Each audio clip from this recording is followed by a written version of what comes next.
Democrats and world leaders ramping up the fear of a stock market big sell-off as we head closer to that debt deadline. Listen.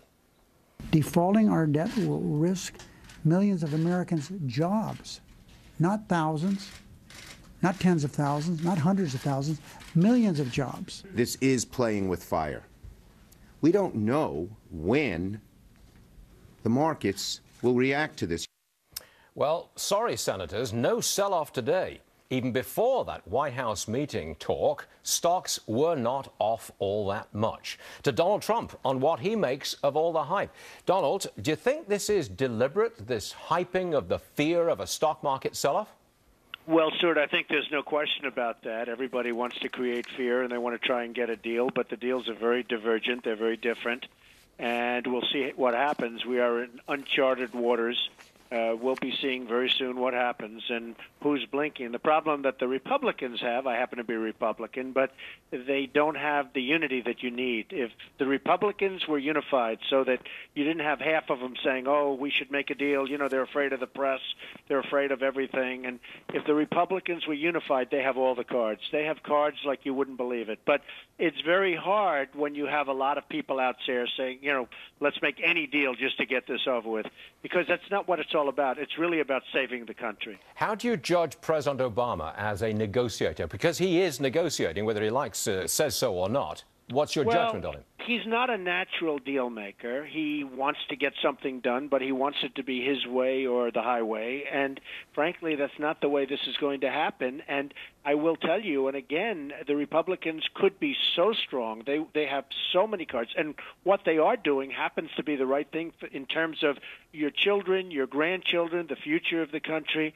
But he's a person that is not really getting everybody in a room and getting something that's popular and good for the country. He is winning, it appears. Politically, he appears to be winning, no? Well, he's winning in the press. There's no question about it. And what else is new? I mean, it's amazing the way the press is just so much on that side. And he is certainly winning in the press, and that's scaring the Republicans. And, again, if they weren't scared, they'd be winning this battle. They would win the battle, because ultimately the Democrats also know that for the most part, not in all cases, but for the most part, that this side happens to be right.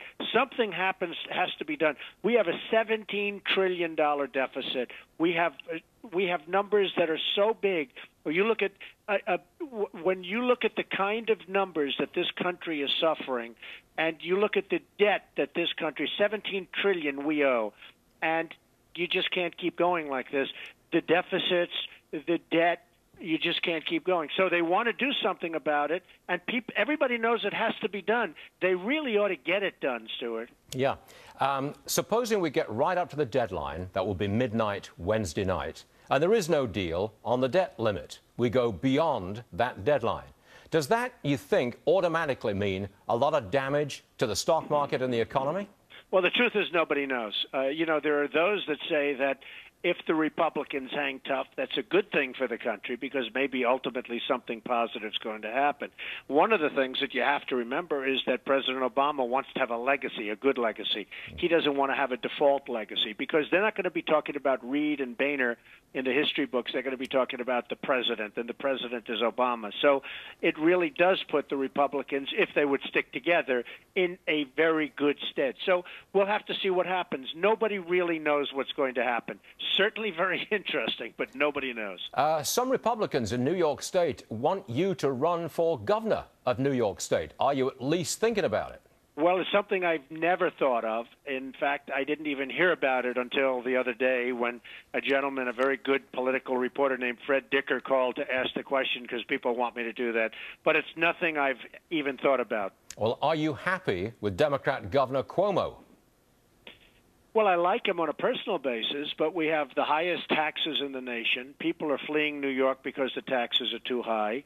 We have, you know, lots of difficulty in New York. And, you know, we could be one of the energy capitals of the country. We have so much natural right under our feet, and he's not going after it. I mean, look, I have some real differences with him politically and economically. I like him on a personal basis, but certainly when you are losing people from a state and they're moving to Florida, and they're moving to other places, that's not a good thing. And these are people that used to pay a lot of tax. So it's a problem. And New York City, the whole tax situation with respect to New York State, it's not a good situation, Stuart. That I can tell you. We hear you. Donald Trump, thank you very much indeed for joining us, sir. Thank you, Stuart. Yes.